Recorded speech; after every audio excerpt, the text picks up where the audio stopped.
So today's guest is Jeff Donatello, a guy I met from a mentorship group that I joined a little over a year ago. I think we get into that a little bit, but he is running a functional medicine clinic up in the Northeast, and he talks a lot about different medicine and different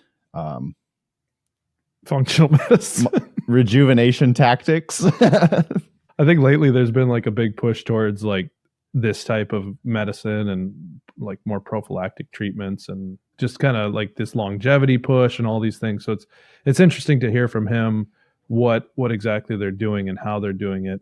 And even though he's out of New Hampshire, it sounds like you can get treatment anywhere. So this kind of works for a lot of different people. So it was a cool. Personally, I enjoyed this one just because it's something that really applies to what I'm interested in. Don't be alarmed when he says Ah, you just said it again. Colin, we talked about this. Antoine, remove all vaccines from this episode, please. And anything else offensive. Any trigger words.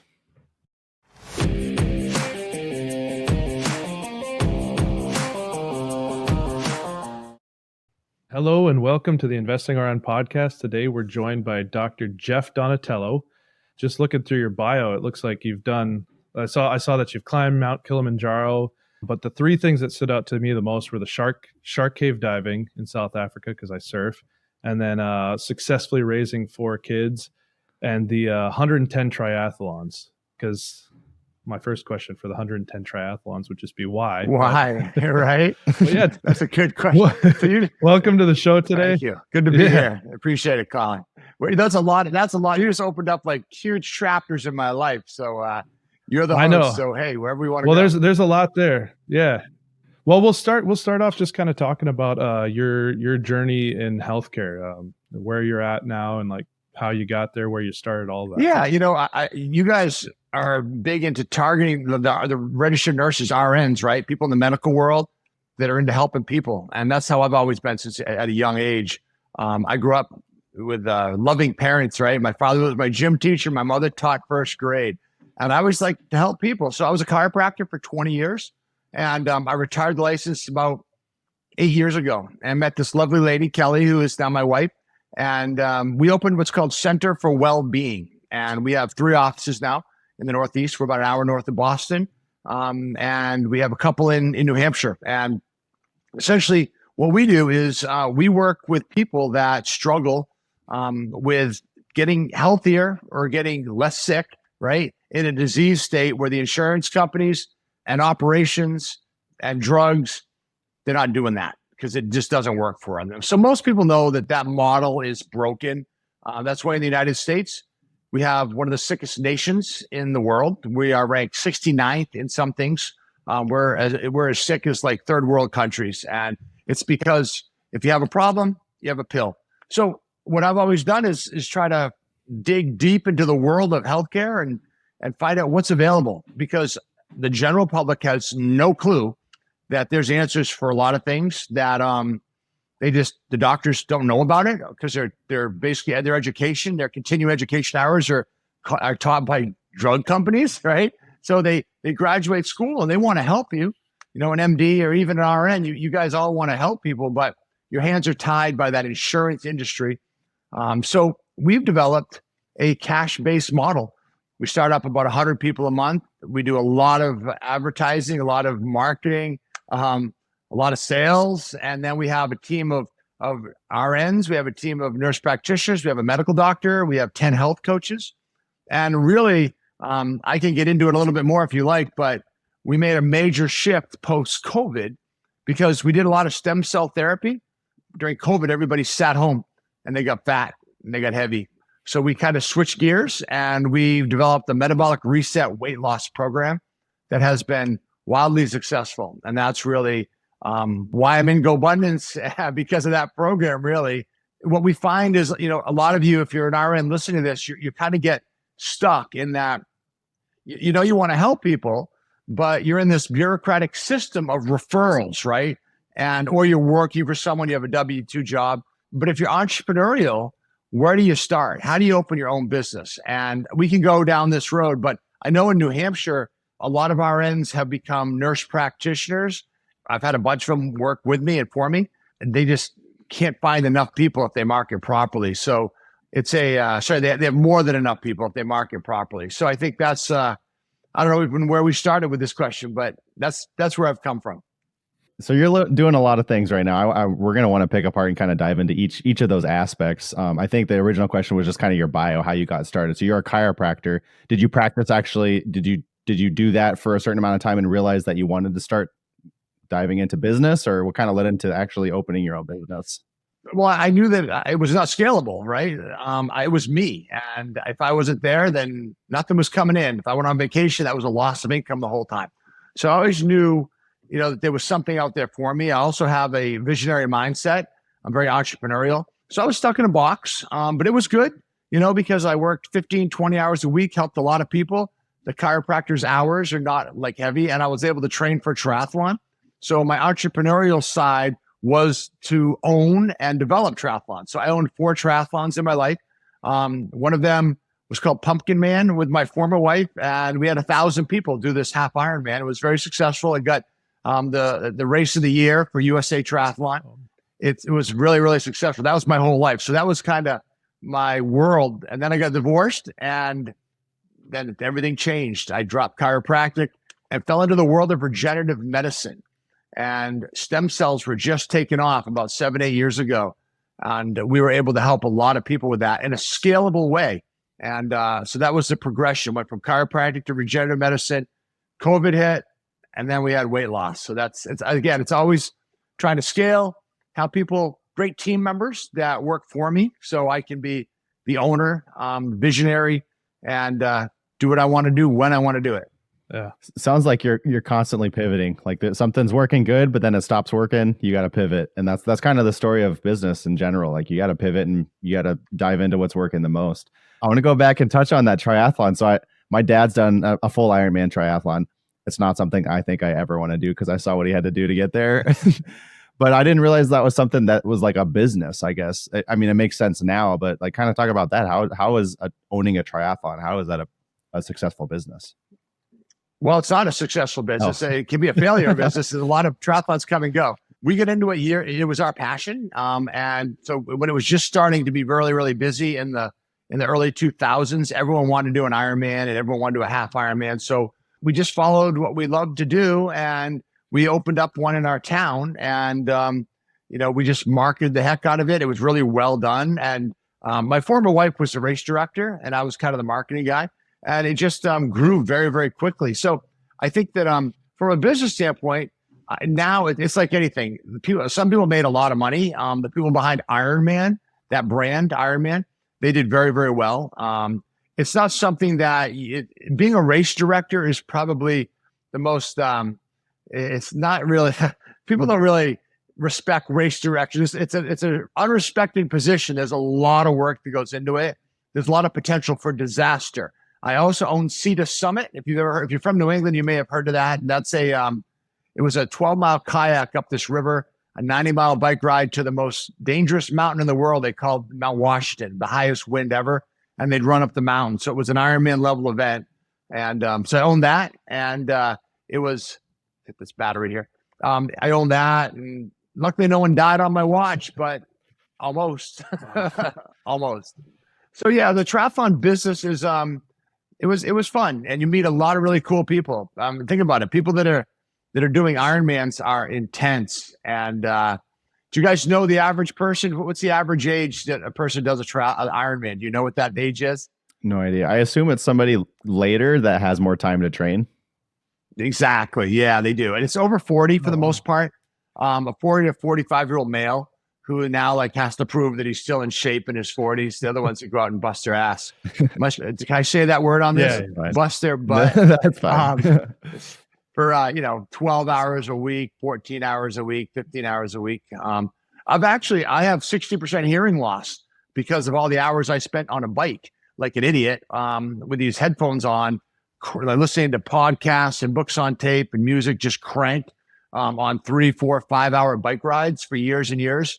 And it wrecked my hearing. So anybody out there, if you're young, be careful. Don't be cranking your music when you're out and riding bikes. Something to think about there. But yeah, it is. You never know, right? So I'm here to help.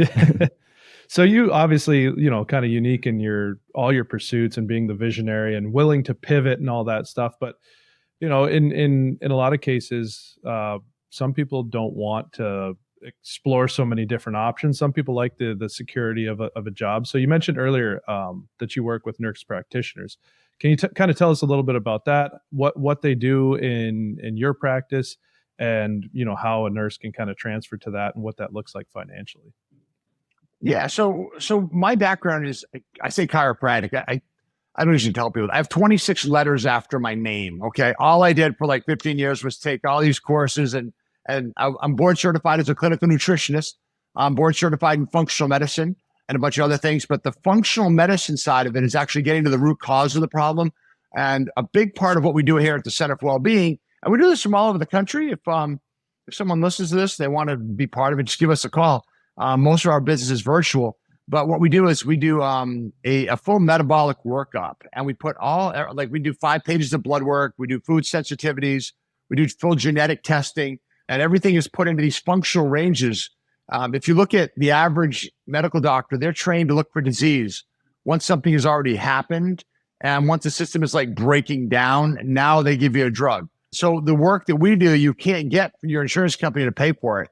They're only going to pay for it if you already have a disease. It's a broken system. So our nurse practitioners, they're trained in functional medicine. And that's something that they don't have to be certified, but there's courses they can take, and there's on-the-job training. And that's what the public's looking for. They're looking for people that actually spend time with them. And from a business standpoint, you have to be able to, again, I talk about this funnel of bringing people in and quote, selling them and on what we're doing. It's very difficult for a nurse practitioner to do that on their own, or a nurse, because they're not trained in marketing or sales or business in general. And they're a cog in the wheel, right, of healthcare. But if you are entrepreneurial and you know that, this, if you want to pivot and you're sick and tired of, working for the man, there are things you can do. And I think, when do you make that pivot? I think you have to sit back and say, am I happy doing what I'm doing? They're in a profession right now, the medical world. Medical doctors kill themselves at a higher level than any other profession. It's the number 1 suicide rate. It's just a horrible, horrible, unrespected way to work now in a lot of environments for them. And they're trying, but they're getting squeezed and make less money, and they're not respected like they used to be. And it's a tough environment. So if you're in that environment, there are ways out of it to work for yourself, or even to work for someone like me. And, if you are in New Hampshire, I'm looking for one right now. So Center for Wellbeing, give me a call. Yeah. Yeah, I think you speak to like the medical doctors being less respected, and I think it's just healthcare in general. Like there's such a push, like everything's driven by the dollar and these big pharmaceutical companies, and we're not here to fight with them because they got a lot of power, but not yet, at least. But yeah, that's kind of speak to that. What do you think has led to this? Is this something that you could have seen 20 years ago, or is this something that just all of a sudden it's so, I don't know, just, yeah, speak to that a little bit. So, yeah. So you're asking really maybe how do we get here? How do we get so sick? Really, right? Well, the food industry, right? Big food and big pharma and insurance are all tied together. And, the food that is produced in this country is horrible. It's pro-inflammatory. It's why, some of the newer studies are over 80% of people in this country are overweight, right? That's the numbers. And half the people in this country are pre-diabetic or diabetic type 2. These are not sustainable numbers long-term. Medicare cannot handle, I don't know if you guys have ever heard of this, but the stats say that after there's a lot of different studies that are trying to look it out, actuaries taking it over time, but they're saying that Medicare cannot handle all these type 2 diabetics past 2032, 2035. There's just too many to produce insulin for all these people. And if you want to talk about society crashing, this is it right here. And this is something I don't hear much about, but this is the truth, but you got to hear from me. So if you're an RN, listen to this, because if you know anything about insulin, if insulin gets too expensive and it's not covered by insurance, then they're paying out of pocket. Your grandmother, your grandfather, your parents are paying out of pocket. If they can't afford their insulin, and they're a type 2 diabetic, they have a very short time before they die, before their health goes down the tubes. And it's like a panic situation. So if Medicare says, a lot of times Medicare will cover like 10 months, 11 months, and then it maxes out for the year. And it's called a donut hole. And patients are responsible for the last month. It can be $1,000 a month for insulin. So what's happening is this country, there's a big divide. The rich are getting richer, the poor are getting poorer, and the poor are relying on the government, right, Medicare programs to pay for their insulin. And they can only do so much. I mean, we have, if 50% of the population need insulin, right? That's like, you're talking like 200 million people. That's a big problem. So this is where we are. And I think going back to your original question, Joshua, I think that food is made to taste good and to make money and not to be energizing and nutrient dense. And that's a problem. Yeah.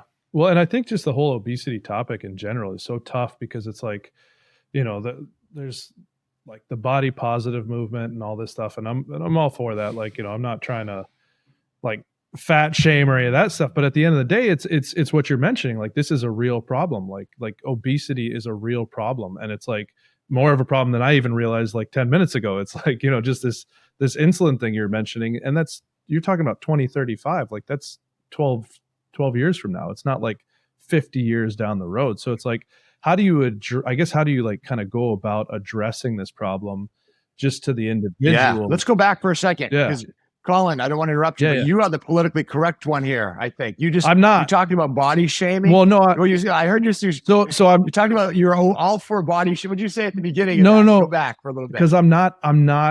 Well, I shouldn't say that, but I'm probably not politically correct in general. But it's like I was a nurse in the hospital that would tell people like, 36-year-old that was like morbidly obese. I would tell them straight up like, hey, if you don't change this, you're going to die by the time you're 40.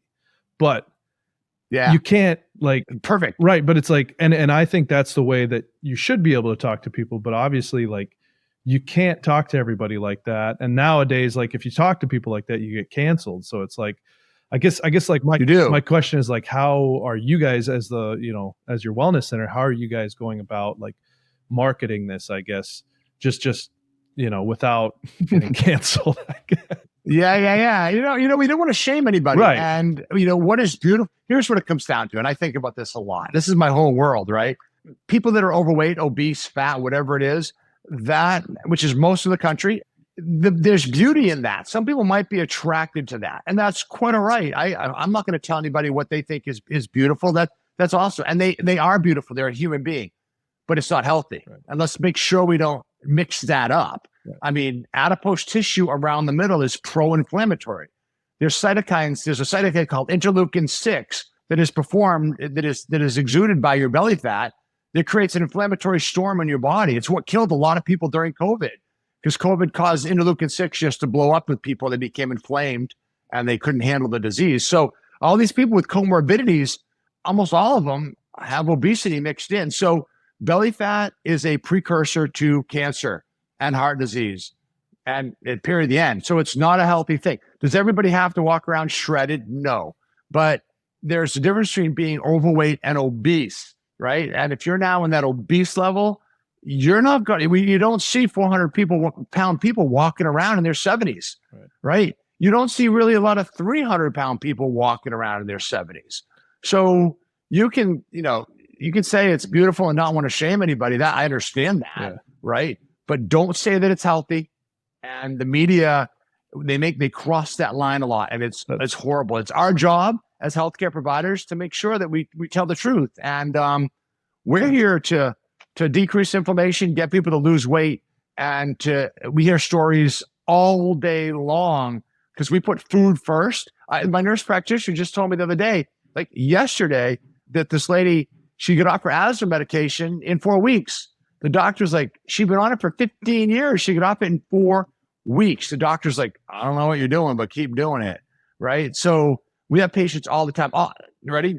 The vast majority of our insulin-dependent type 2 diabetics within 8 weeks aren't diabetic anymore. Yeah.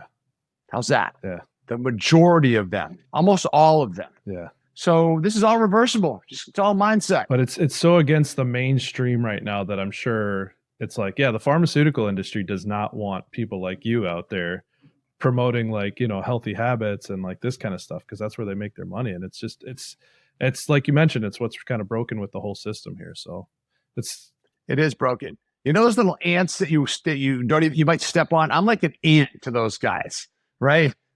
But they right now the GLP, the Ozempic and all these drugs now, that's taking a big bite out of our business because they're spending billions of dollars on advertising. So people think you can take a shot and lose weight, which you can, but there's quid pro quo, this for that, right?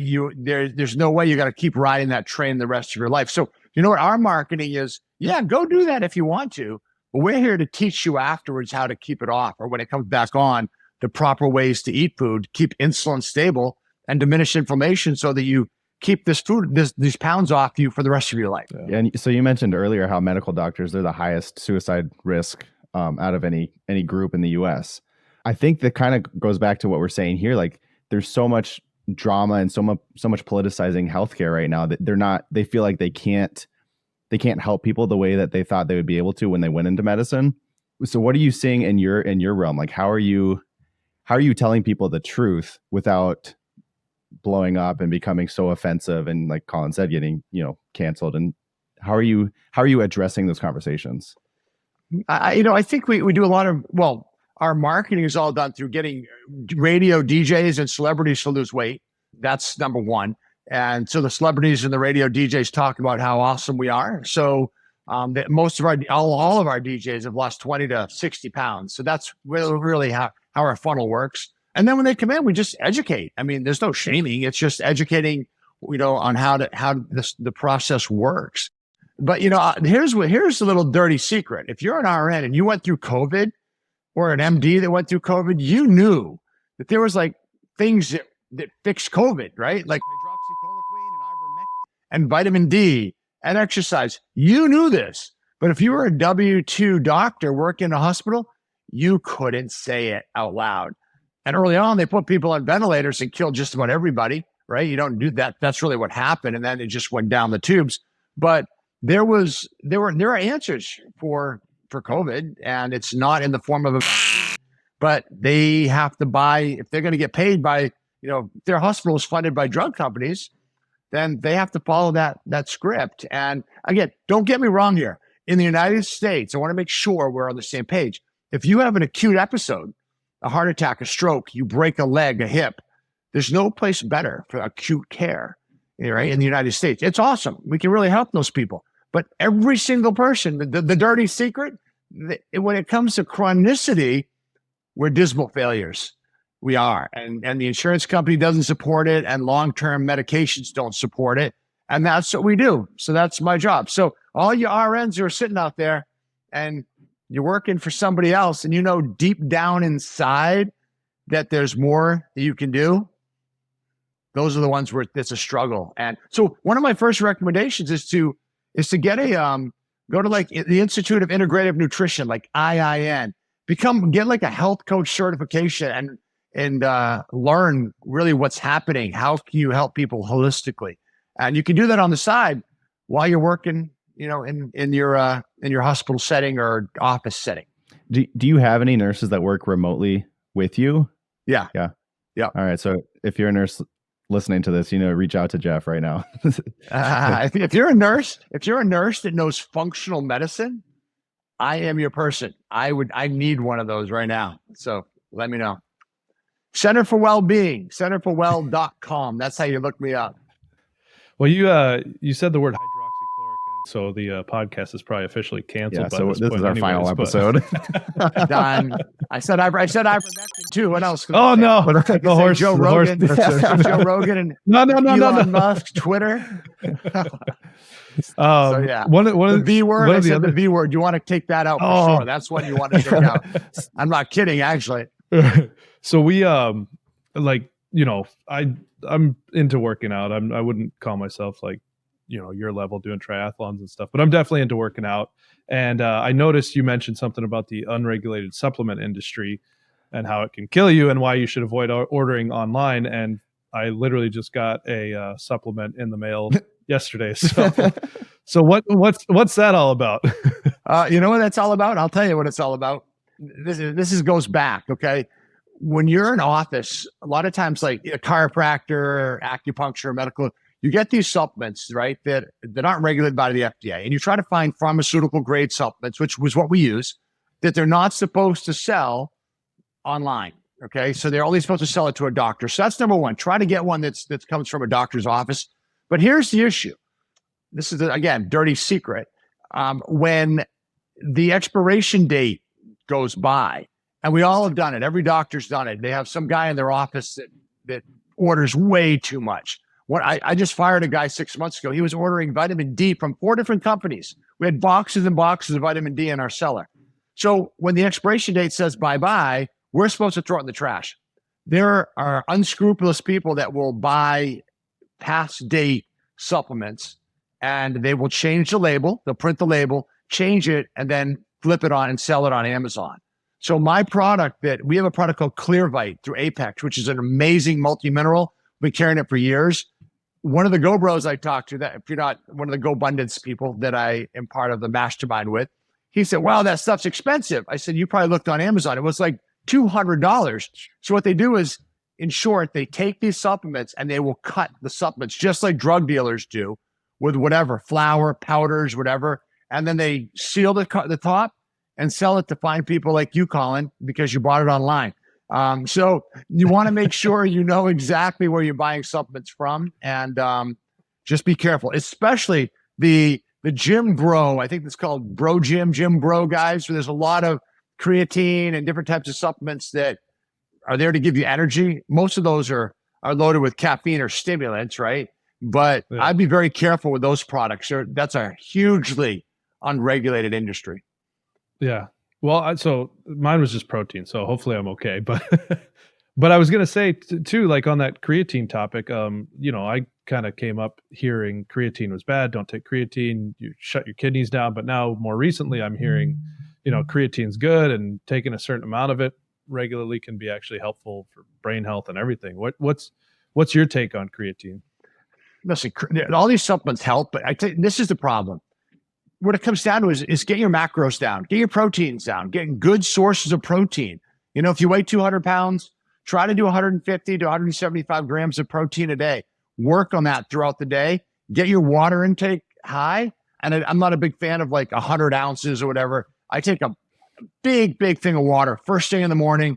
I go for my walk and go to the gym. Then I take another big thing of water. And I'm not perfect, right? But I like to start my day with like 30 to 40 ounces of water. So you can do all these supplements are for naught if you're not getting proper sleep, right? If you're not going to bed at the same time and getting up at the same time, everything else is a folly. It's garbage. So I think that people want to take that magic pill across the board. You'll see changes with creatine for sure. A lot of water weight gains maybe initially, and you will see a change. But I would say that peptides blow all that away. I won't get into specific peptides, but there's some peptides out there that are amazing for muscle growth. So if you can find a good peptide connection, if you're into working out, there's a thymosin beta. Look up that one. That's crazy good. So yeah, peptides is kind of the hot topic these days. I've seen a lot of big social media influencers talking about it, and then I see them like a year ago to now, and I'm like, oh my goodness, like there is a pill that can make you strong, right? No, you know what it is? It's busting your butt. Right? It's busting your butt with it. And you got to work out, right? But the peptides are no joke. Some of the peptides for injury prevention. I mean, we use stem cell therapy for injury prevention. We have, if you listen to Joe Rogan, I supply the doctors that inject all his people down in Texas. And I have like 4 NFL docs right now that we work with. And I work with a lot of athletes. So, the combination of peptides and stem cells in the United States, you can do that nowadays. It's and nurse practitioners can inject a lot of that under their own license. They can inject stem cells. So keep that in mind. Again, regenerative biologics. They're not actually stem cells. That's another whole topic. But nurse practitioners can do that in the U.S. in most states. I was going to mention that's probably state specific. Yeah.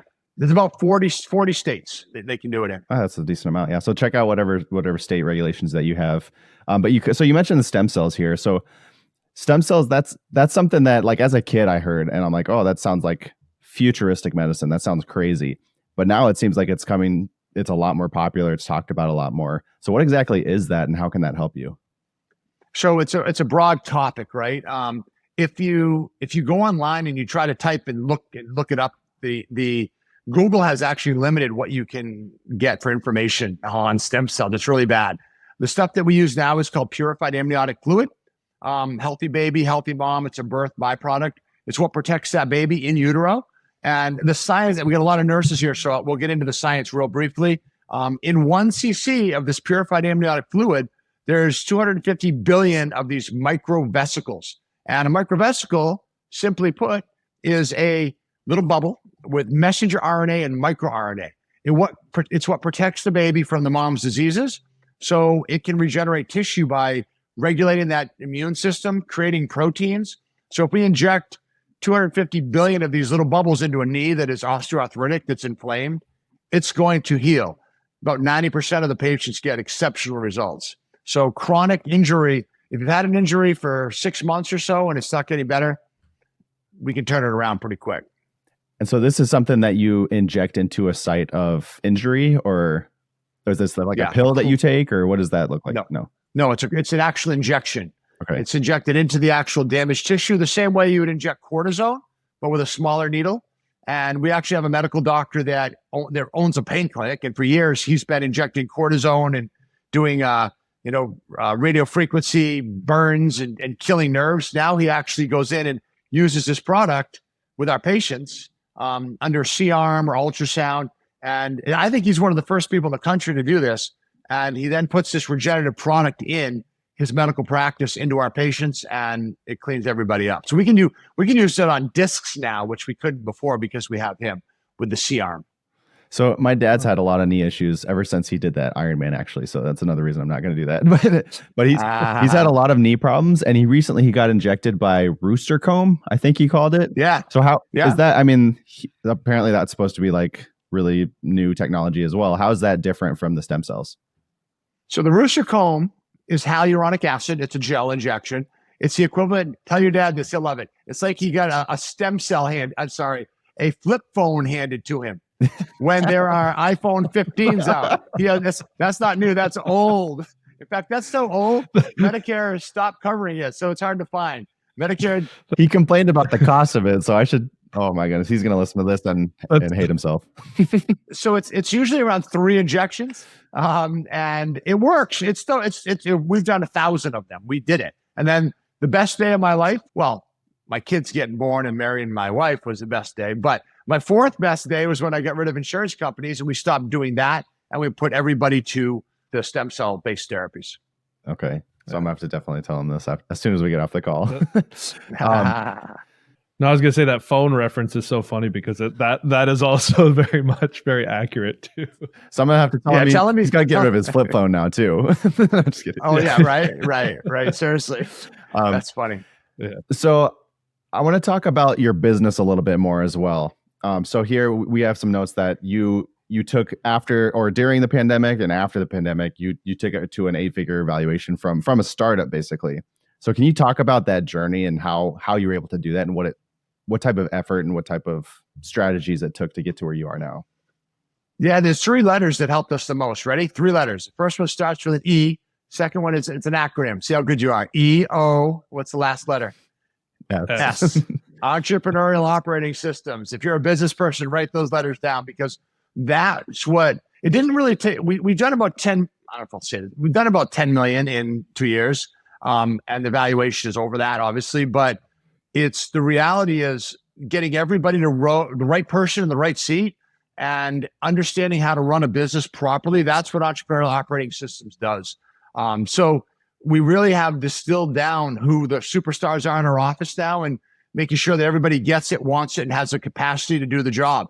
So in the last year, we have cleaned house, and really I've learned how you can. I always thought that if you got to a certain level of business, like how could a business that does so well crash? Mm-hmm. it's because the people in it, and everyone has to be doing their job and really, like I said, rowing in the same direction. Because if I was to say anything, that's our weekly meetings, it's called level 10 meetings. Everyone has rocks, which are goals. You can't do anything wrong or make a mistake and not catch it within the next week and talk about it. So that's really the biggest thing, I think, is we've had a really good product. We help people like nobody else does. And we spend a lot of time on this. And really what it comes down to is my wife, Kelly, the two of us work really hard. She probably works a lot harder than I do. But there's about 20 women. My COO is a guy, and me. And we have some really good people that work with us. So can you touch on a little bit what your business looked like before you implemented that, and then the changes that you saw after you implemented the EOS? Yeah, you ever see like a desert and like someone's walking across a desert and they don't have water and they're ready to die? Like that was during COVID. We weren't that bad, but the government said stay home. I said the V word again. Stay home, put a mask on, don't go out. And they had this. They had what's it called? PPO money. I don't even remember now. What's it called? The money they gave PPP? us. PPP. The PPP saved me. It really did. And but they told everyone to stay home. So what are we supposed to do? We're very proud that we did not let anybody go. We kept everyone on, and that's when it went virtual. So, but our regenerative medicine business went way down because it's a face-to-face business. So I think what happened was we were able to really work with this model of marketing properly and then selling properly and then delivering on that promise. And any product, whatever it is, you gotta advertise, right? You gotta sell it, and then you gotta deliver on the promise. And that's what we did. I noticed you also mentioned some other acronyms, which were KPI and ROI. Can you kind of touch on those as far as your business? Yeah, I think that the return on your investment is everything, right? You have to track that, and the problem is it's very difficult to track social media, right? So Google AdWords and search engine optimization and Facebook and Instagram and all that. That's very hard to track. So we really look at our leads. We're constantly looking at where they're coming from, and our back to business. You have to have a CRM, right? You have to have a resource management tool to keep people connected. We do a lot of video, right? I have my own video studio that I built in the last 6 months. I can go shoot a video, and I mean, really, I do a video and I send it to my buddy down, this guy I met from South Africa. And he sends it back to me, edits it in South Africa. And he sends it back to me like for cheap money in no time flat. So it's things like that. It's just a lot going on. And, I think the biggest thing though is tracking where that money goes, because we spend a lot of money on advertising. Yeah. So what do you see this business looking like in 5 years? Are you on the whole like train of build to sell? Do you plan on seeing a sale in 5 to 10 years, or what do you see? Joshua, I used to have this wonderful crystal ball, and I tripped over my dog and it broke. I smashed it. I don't know really what happened to it, but I think that it's very hard. This is what I think. I think Ozempic and all these medications, I think people are going to now search for the next thing, and we're there. We have a rock solid, reputation, and we're there for the long term. I think that you constantly, if the right person came around to buy it, I would only sell it to somebody that we could transition and make sure that everybody was happy and that we work with. That would be very, very important. So yeah, I think that the answer is, I don't know. I just want to make sure that we surround ourselves with really great people and we enjoy the people that are our team members. And right now that's the case. We have some great people. Well, I guess kind of touching on, this is a little more selfish. The shark diving thing really got me. Shark diving. Just kind of all right. Touching on some of these personal accomplishments that you've had, climbing mountains and almost dying 3 times. And tell us a little bit about that. And it looks like you visited 50 countries. And yeah, what was your favorite? Where have you been? Tell us about what? that. Let's talk about South Africa if you want. I think South Africa was one of my favorite countries. Not just my editor's down there. He keeps asking me to come back. there's a place there where you can take the boat out and hop into the cage, and you've seen it where they feed the sharks around you, and they're right there. There was 14 to 16 foot great whites eating right on the other side of the cage, which was really amazing. Sounds. And then we're in Kruger. I think Kruger was the jungle we were at right after that. So you have shark diving and you have a jungle experience down there. It's a safari experience. So that's pretty cool. And you go a little bit higher up in Africa, you go to Tanzania. I would highly recommend climbing Kilimanjaro. I got within 500 feet of the top and I got cerebral edema and I couldn't stand up and I got carried off the mountain, at least to 15,000 feet where I recovered. But more people die on Kilimanjaro than just about any other mountain in the world. You just don't hear about it. A lot of porters will die. Like they pay the porters, the young kids, to carry your bags, like $2 to $4 a day. And a lot of those people will die of pulmonary or cerebral edema. You go from 6,000 feet to 19,000 feet and they go up and down quickly. But, if you do it, you should do it in 7 days. I did it in 5 because I was quote unquote Ironman shape and it doesn't matter. The mountain kicked my butt. So those are 2 little adventures that I had fun on. Well, as fun as it sounds, swimming with 16-foot great white sharks, I think I'm going to have to pass on that one. So Josh, no Ironman, no sharks.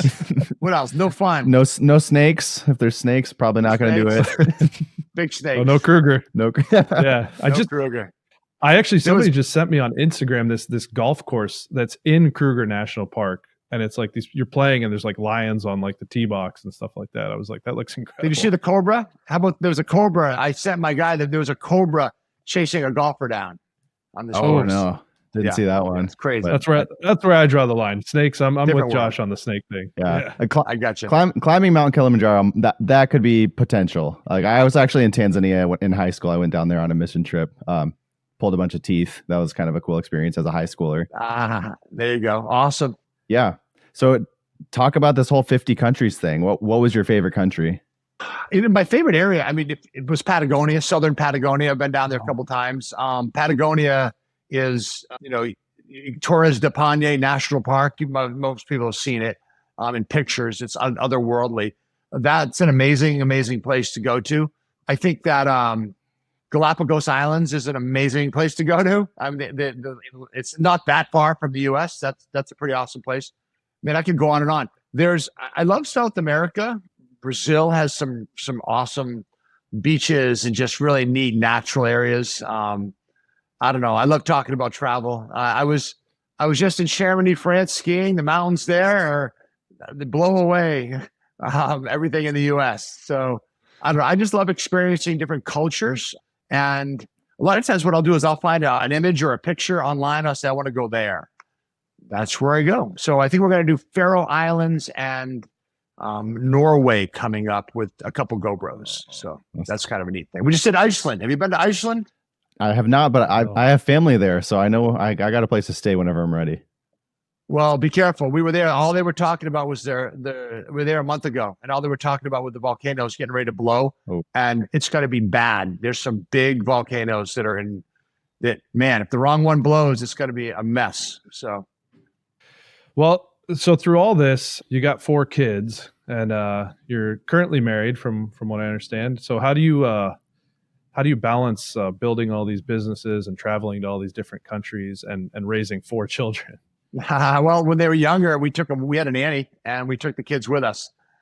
So my first wife, we used to travel and do Ironman all over the world. We take the kids with us. We had the nanny do it. We were fortunate enough to do that. Now I am officially an empty nester.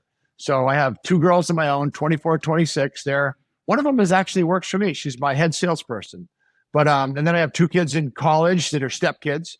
So right now, all I have is the dog. That's it. This is an interactive show, and I got my phone. Yeah, there she is, right there. Look at it. I think we bored her.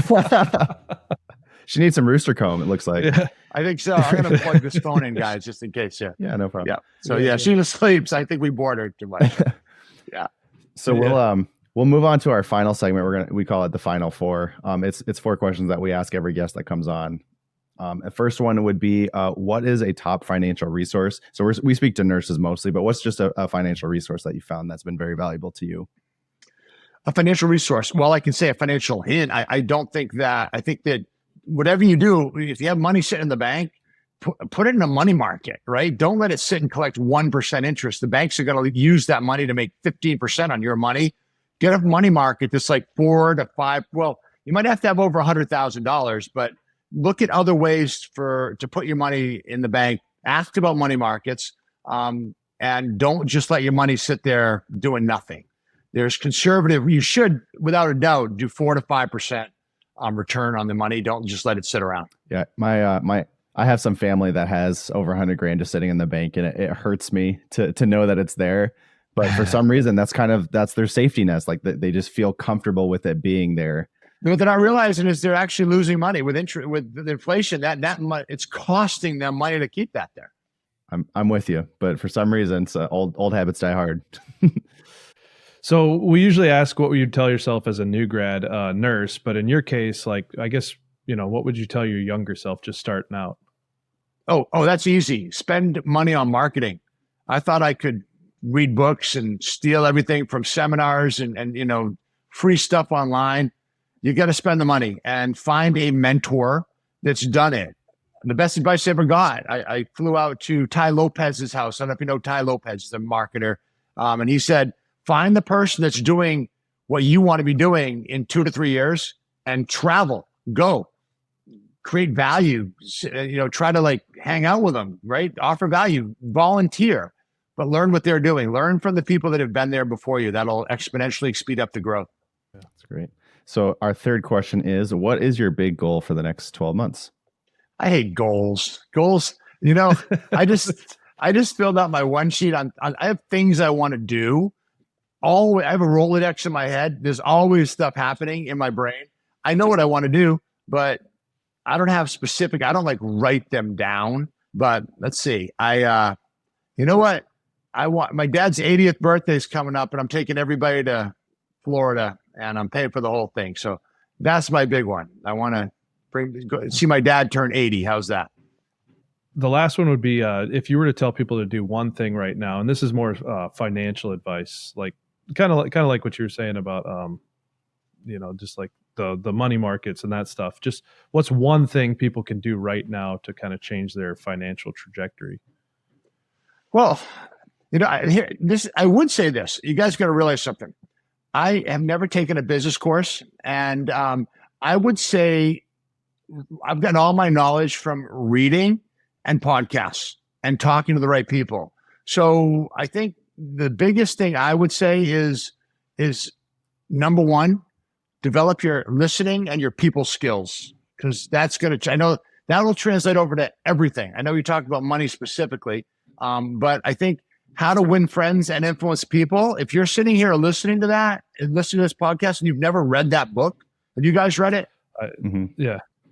Yeah. Read it again. Go back and read it. Yeah. Because really what it comes down to is connecting with people. And, the masterminds I'm involved in, I was at a table the other day, and there were 6 other guys down at the Ritz-Carlton in Lake Oconee. There were 6 guys in the room, and the average person was worth $80 million. And my communication skills 10 years ago, guess what I would have done? I would have talk. And I listened. And it's really hard because I have all these things I want to say, but I got to shut up. So to answer your question, shut up and listen. How's that? That's great. Good stuff. I like that. And then a little bonus question. So what's one of the biggest financial mistakes that you've made, and how can others avoid it? Since a lot of people are in medicine, a lot of times people, and chiropractors are famous for this, buying equipment and thinking that that's going to be the answer to your problems, thinking that that's going to save your business. Equipment, really investing in equipment is far, you don't want to do that until you have patience. You want to invest in people, right? Spend time investing in people, invest in your business. So that's why I like understanding entrepreneurial operating systems. If you have a business, invest in understanding how to run that business, or invest in yourself. And that's going to be, going off and do weekend seminars. There's a billion things out there you can do to connect with people that are like-minded, that maybe are the next level where you want to be. Well, I know we already did a bonus question, but one of the other things I noticed was, can humans live to 150 years? So what's the answer? Can they? Yeah, you know what? I again, the crystal ball thing. I broke the freaking thing. A lot of people say that, and they're full of crap. They don't know. That's the reality. I think that what's happened, what's going to happen is you're going to have people that are born now that have the financial means, right? So they're nurtured, and nature, and they're lucky, right? They don't have any major accidents that happen to them, and that freak person, there's going to be someone out there that has the ability to use regenerative biologics and take care of themselves and eat well, and they're like obsessed with it, and they have a low stress lifestyle. I think you're going to see people up in the 130, 140s, probably, if they're doing infusions and things like that over time. But life expectancy is going down on average because people are doing the opposite of that. So it's kind of weird.